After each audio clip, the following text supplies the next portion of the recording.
Y'all got your bongs loaded?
I love you, Mary Jane. She never complains when I am married with that flame. I like up the cherry.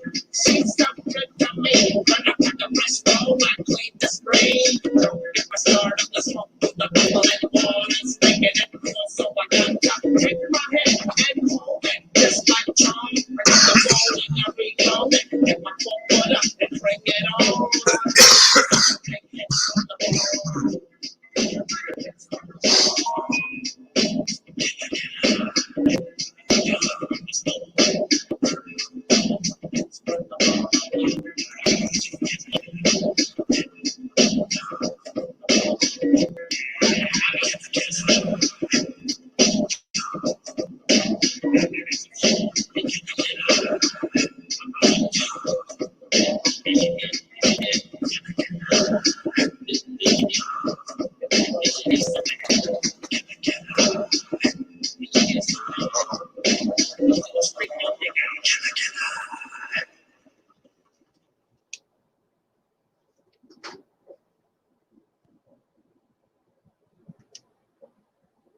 Any Luda would be great. I'll do roll out.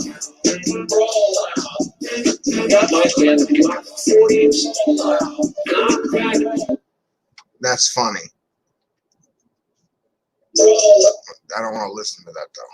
Let's see. As Senate trial remains in flux, lawmakers slam Trump.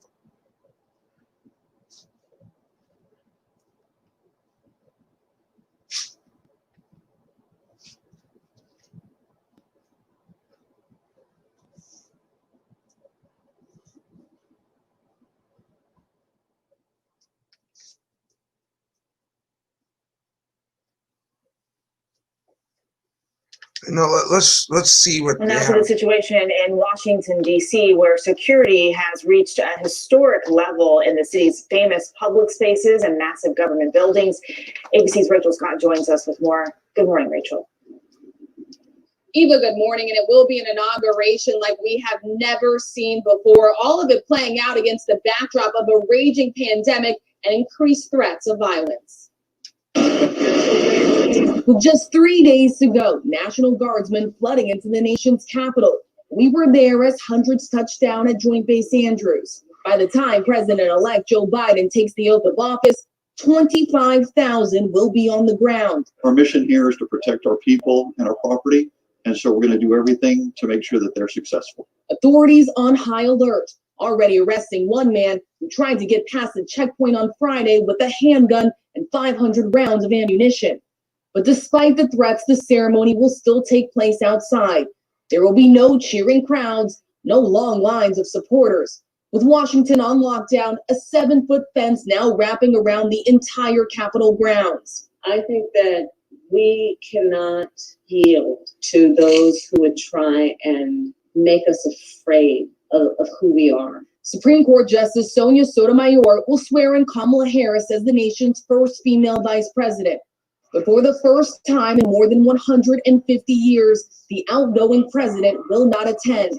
President Trump is now trying to assemble a defense team for an impeachment trial, which could start as soon as next week. Saturday, Rudy Giuliani telling ABC News he's involved and is preparing a defense based on discredited claims of voter fraud. Giuliani also not ruling out having the president testify. But Trump campaign spokesman Hogan Gidley tweeting this overnight. President Trump has not yet made a determination as to which lawyer or law firm will represent him. And that impeachment trial could be playing out during Biden's first 100 days in office, posing a significant challenge for him as he tries to push through his agenda. There are some things that he will be able to do on his own. He does plan to issue a slew of executive actions, including rejoining the Paris Climate Accord, reversing that travel ban on predominantly Muslim countries, and making it mandatory to wear a face mask on federal property. Dan? Rachel, thank you so much. Rachel, thank you. Really appreciate it. Let's bring in ABC News political analyst Matthew Dowd. Matthew, good morning. I want to pick up right where Rachel left off there. How optimistic are you that Joe Biden can get much done in the early days of his administration while the Senate is also conducting an impeachment trial? Well, good morning, Dan. I mean, I think that the new President-elect Biden, can do a lot that is even unrelated to the legislature. As I've told you before, I'm unconvinced that there's going to be an impeachment trial after January 20th when the new president takes office. There's a lot of constitutional experts that dispute whether or not you can do that for an ex-president. But I think that, as Rachel said, I think the new president can do a lot of things. He can do all the executive orders. I think the main thing the country wants him to do is make sure that the COVID is dealt with and that everybody is getting what they need to get in course of that. He doesn't need a lot of legislative action for that. But I think we ought to set the bar a little higher for our legislature in Washington, that they can do more than one thing at one time. So if there is an impeachment trial, they can pass legislative packages that are important for the American people.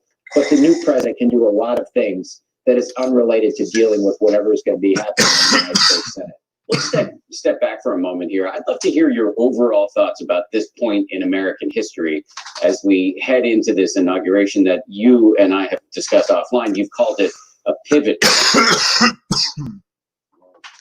Yeah, I think we underestimate what happens on Inauguration Day among the American public psychically and emotionally. There's always a huge shift. And there's a lot of bullshit going on in the world right now.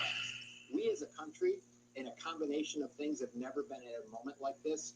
Not only as a president, not going to the inauguration.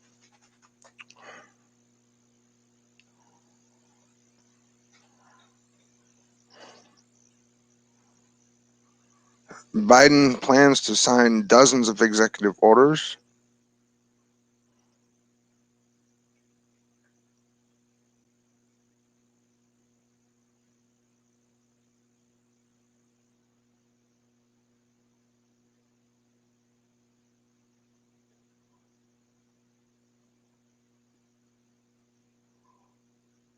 President Trump is expected to break long-standing tradition and not participate in Wednesday's inauguration.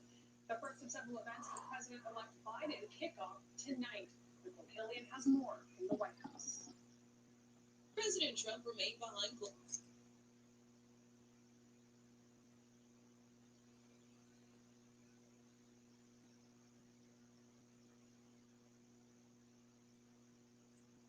closed doors Saturday, but there was no shortage of activity at the White House. His lawyer, Rudy Giuliani, was spotted entering the complex while staffers carted out boxes of their belongings.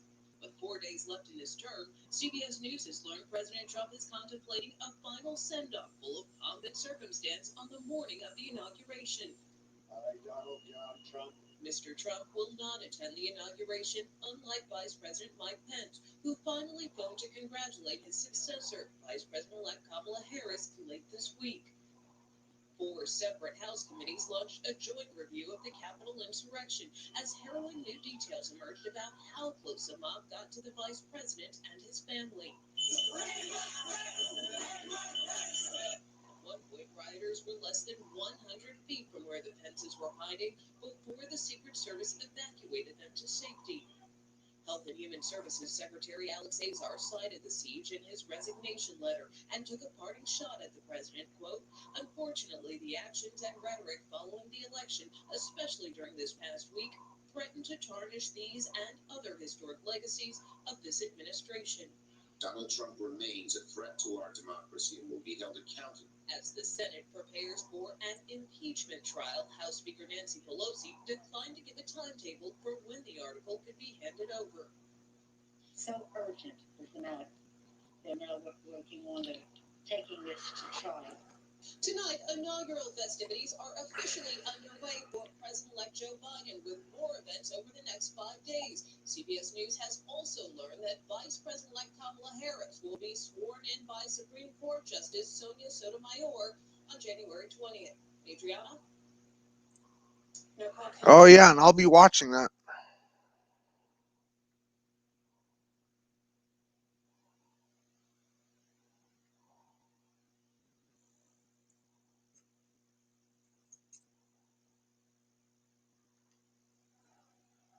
Yeah, I just put the lights on. The door was just open. Basically anything that could ruin the company try to access. We're about to hit up a power substation. It's surrounded by a barbed wire fence. We will get in. There's no doubt about it. I'm in the building. Server. We're not seeing cameras that think the surveillance sign is a lie. It's kind of creepy. Yeah.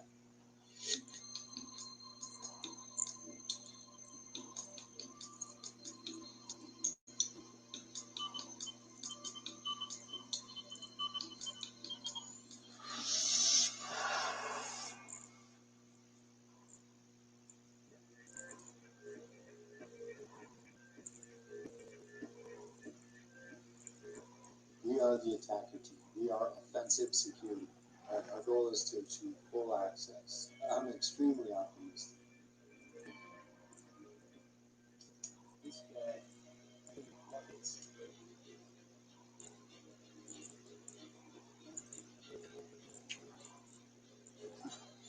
Gizmo. You okay, the babies? thing about all this is it's perfectly legal. We like to bring in a mix of people with different technical skills. Yeah, the time like we work here, my specialties, if you will, really involves social media. All I'm doing is I'm going to download some malicious scripts. Background mainly in application pen testing. Give it a determining of its accurate. It doesn't stand a chance. I come from the military, specifically the Army, as a paratrooper and a medic. I originally. That's actually interesting. Focus more on the network side of things. You need to have the ability to kind of think outside the box, and you can start to hack stuff.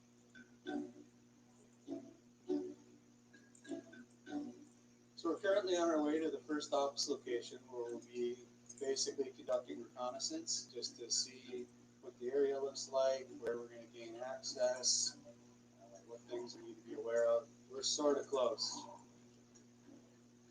Here's the offices. Anytime you're going to break into a building, you have to be aware of people. You have to be aware of this. Yeah, I'm done watching that. I'll watch that later.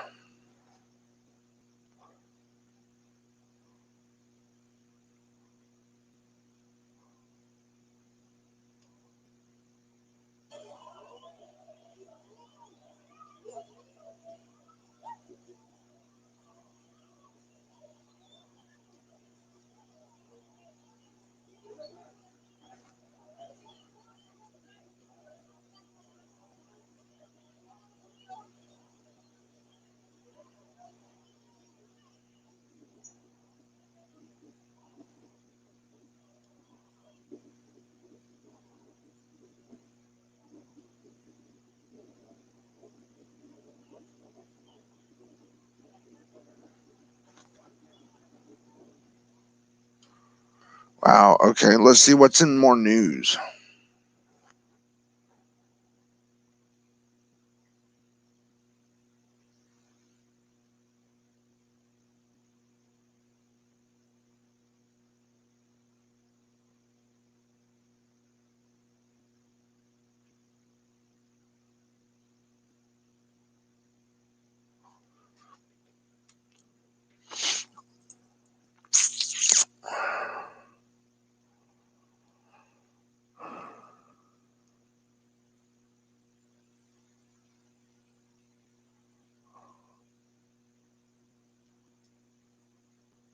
Breaking news this afternoon in the coronavirus pandemic. Thanks for joining us. I'm Natalie Pasquarello. And I'm David Usry. Within the last 15 minutes, Governor Cuomo has announced the first confirmed case of the new UK strain here in New York. The governor says the patient is a man who worked in Saratoga Springs at a jewelry store, and he had not traveled recently. So that means the governor says this was community spread. There are 3 other people who were exposed in the jewelry store, but right now it's not known if they have that new UK COVID strain. Tests are underway right now. There's added concern over that news because of this other breaking news in the UK. Prime Minister Boris Johnson announced just a short time ago there's a national lockdown because of the new strain. Now that is concerning because Britain has really been stepping up efforts to get vaccinations out there. The lockdown's going to stay in place at least till mid-February. And under the new rules, schools will be closed for in-person learning. And all non-essential shops and personal care services will also close. Restaurants can only serve takeout. As of today, there are nearly 27,000 COVID patients in hospitals across the UK, and that's an increase of more than 30% from a week ago. Damn. And Dave, this comes as New York is taking new action to speed up the COVID-19 vaccine rollout. Today, Governor Cuomo had a bold message for hospitals: use it or lose it. And so far, New York hospitals have only missed about 46% of the state's vaccine supply. The governor said the providers that don't use their inventory quickly enough could face some hefty fines. Now, this comes as there was another shot of hope in the city to tell you about. New York City nurse Sandra Lindsay was the first American you'll remember to get the vaccine. Well, today she got the second and final dose. Now, News 4's Andrew Sipp is live for us in Glen Oaks, Queens, with this vaccine crackdown. Hi, Andrew. Hi, Natalie. Yes, there is still that celebratory atmosphere out here at the hospital as Sandra Lindsay got her second shot, but also new questions from the city to the state, back and forth over the need to really speed up the rollout of the vaccine. By now, Sandra Lindsay has become a familiar face. 3 weeks ago, the nurse at Northwell LIJ in Queens became the first American to receive dose 1 of the vaccine. And today, among the first to get shot number 2. Feels like I've completed the cycle, closed the loop. But now a new Wow. cycle beginning. We want those vaccines in people's homes. Governor Cuomo today blaming the slow rollout on hospitals and local officials, including Mayor de Blasio. I need them to take personal responsibility for their hospitals. This is a management issue of the hospitals. The governor said while hospitals like New York Wow. Presbyterian have dispensed 99% of their vaccine allotment, the city's public hospitals have only used 31% of their vaccine, with 11,000 healthcare workers still waiting for their shots. The mayor, who has promised the city will administer 1 million doses this month, quadruple the current pace, said hospitals needed time to get up to speed. Getting it right in the first few weeks was the trend setter, and that's the thing that was going to give confidence. Now it's time to sprint. And the mayor kicked some blame back to Albany, saying the state has yet to authorize vaccines for police and teachers. We're not allowed legally to give the vaccine to them. I want to give them the vaccine right away. But I have that authorization. We could be doing that on overnight shifts. But state officials called that a distraction. And the governor said hospitals could face No, it is a baby girl. if they don't quickly use vaccines in the refrigerator. If you can't do that within 7 days, then just raise your hand and say, I can't do this. The City Hall spokeswoman saying threatening to revoke the privilege of vaccination from the city's public hospital system is punitive and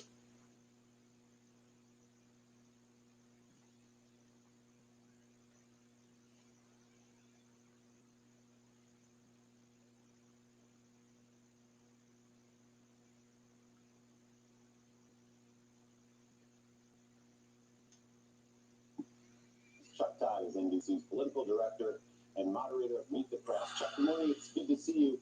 You're going to roll out some new NBC News Wall Street Journal polling this morning on Meet the Press, and suffice it to say that the president's support remains virtually unchanged even after the attack on the Capitol. It's been one of the enduring storylines of this presidency. No matter what he does, no matter how bad it gets, his supporters are with him. No, I mean, it really is. It's one of his legacies, right? Look, it is hard to look at this as anything other than a failed presidency when you look at particularly the coronavirus in the last year and obviously the violent ending to his presidency. But his legacy also includes the sort of the successful political movement he created. He has changed the Republican Party and his vision. He has bent the will of the party towards him. So in that sense, he leaves the presidency more in charge of the Republican Party than when he entered the presidency. Even as, when you look at it just from... I need to grind up some more fucking weed because hearing this shit is making me sober. But politically, he's actually stronger today inside the Republican Party than he was when he entered office. Yeah, there really are some eye-popping numbers about his support and where the country is as he leaves office. Stay tuned for Meet the Press to see all of those. So let's turn the corner now and look at the next president, Joe Biden, who on Wednesday at noon will be sworn into office as the 46th president. He's got an ambitious agenda. He just laid out this week a $1.9 billion package of aid for the economy and to fight coronavirus. Where is he in terms of getting this stuff through this split Congress? It's a 50-50 Senate, obviously. He also has all those executive orders on day one. Is he going to be able to get things done in Washington? I'm a little more optimistic than most. I know that there is this feeling that, oh my God, the gridlock, it's a permanent feature of Washington, D.C., the polarization. But Joe Biden loves the United States Senate. This 50-50 Senate, the Capitol riots, I think, will create at least a temporary environment, I think, of at least public shows of collegiality.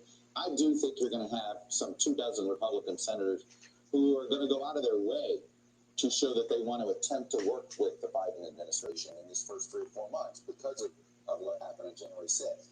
And so, and Joe Biden is somebody that's never going to give up trying to work with the Senate. So, look, on big stuff like COVID relief and maybe a big infrastructure bill this year, I actually think Biden can get some of this stuff passed. Look, as he gets farther into his presidency, it'll get more political and it'll get harder. But in this first 6 months, I think he's going to, for instance, I think he's going to find 10 Republicans to get a large chunk of that $2 trillion plan passed. And we will see beginning on Wednesday. Chuck, thank you very much. We'll look for much more this morning on the final Meet the Press of the Trump presidency, when Chuck is joined by Democratic Senator Cory Booker of New Jersey and Republican Congresswoman Nancy Mace of South Carolina. Every person in the United States should watch that footage, see that reality, and watch it again. This is what the coordinated mob was doing. It wasn't one person or two. It wasn't a fringe group within the crowd. It was the main activity among a large crowd assembled outside. Now, some people did yell out not to hurt the officer, but the thrust of the crowd was trying to beat or kill an officer while chanting USA. Any moral person can easily condemn that. Any law-abiding patriot can condemn it. Now, think about Donald Trump and other Republican politicians, not all but many, who still won't plainly condemn this. Think about them anytime you see or think of this reality.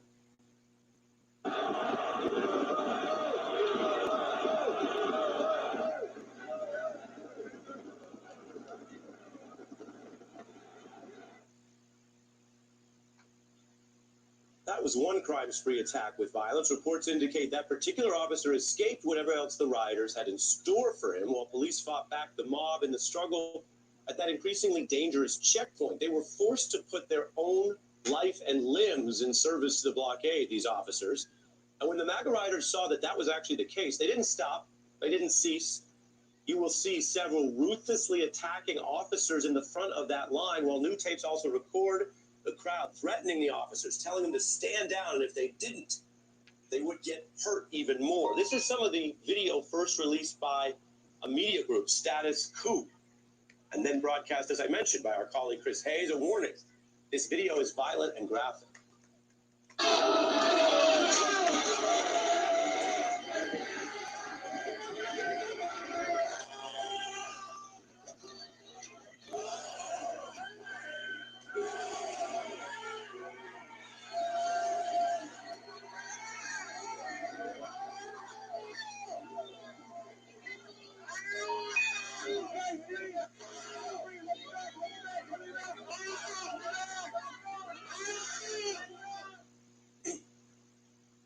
That disturbing video sheds light on the tactics, on the cruelty, and legally on the coordinated criminal conspiracy. This is significant. That's also just a moment from within 6 hours of violence and chaos.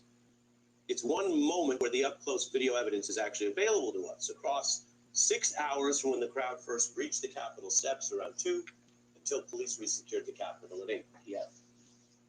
That incident of a single officer crushed by the mob was captured as part of a much longer video that is shot from inside, basically, the conspiracy mob view. It's from their vantage point, presenting about 30 minutes of the continuous and coordinated attack. And those 30 minutes comprise just roughly 8% of the grueling 6 hours of rioting on Wednesday that I mentioned.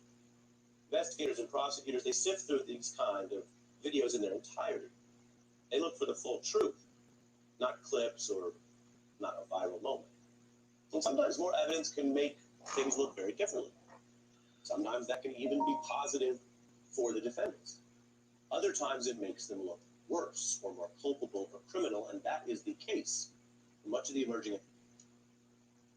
Just over a week after the insurrection at the Capitol that left a Capitol police officer and 4 rioters dead, we're still learning about the nature of the threat to members of Congress both then and right now. Now, we've been reporting on it. Some of the most disturbing allegations center around concerns from some Democrats, which they've expressed on the record, that Republican members were somehow aiding the rioters, not just sympathetic to their aims, but providing some kind of aid.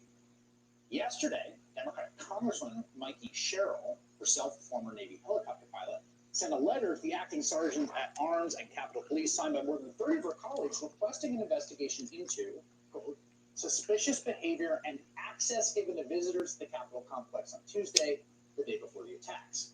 She elaborated her concerns to Rachel Maddow last night. It was so odd to see them that my chief of staff called the sergeant at arms to say what is going on. And he reiterated the only way these people could have gotten into the Capitol complex was with a member or that member's staff. And we now know that those violent groups that attacked the Capitol complex had inside knowledge of the Capitol grounds.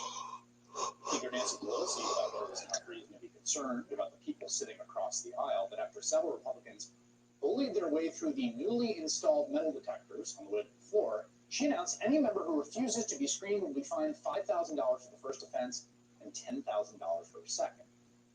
Even though we are not close to knowing all the facts about the assault on the Capitol, the more we learn, the more it does seem like there was possible intelligence gathering and coordination between the rioters. What's the floor plan? There's a door to the right. Let's talk. Going downstairs. Around. I've been in the other room. Listen to me. In the other room on the other side of the door. Right there where you're standing. There is a glass. There's somebody getting broken. You can drop down into a room underneath it. There's also 2 doors in the other room. One in the rear and one in the right when you go in. So, people should probably coordinate together if you're going to take this building. Amazing. Wow. I mean, announcing on a bullhorn, we should all be part of a conspiracy for this illegal act of taking the Capitol. Now, to be clear, it's unclear when that woman on the bullhorn, when she was in the other room, or how any of them got this information. But their clear understanding of the Capitol's layout is pretty disconcerting. I mean, maybe there's an innocent explanation, which is that they've broken in and we're just reporting it, or maybe not. Meanwhile, even some Republican members of Congress are concerned for their safety. I mean, here's what Congressman Peter Meyer, who voted to Trump, and Congressman John Curtis, who refused to object to the electoral count, said on this network just today. I have colleagues who are now traveling with armed escorts out of the fear for their safety. Many of us are altering our routines, working to get body armor, which is a reimbursable purchase that we can make. It's sad that we have to get to that point, but you know, our expectation is that someone may try to kill us. This was dropped off at my office just a few minutes ago, and I know my colleagues are very, very concerned. I'll be on later.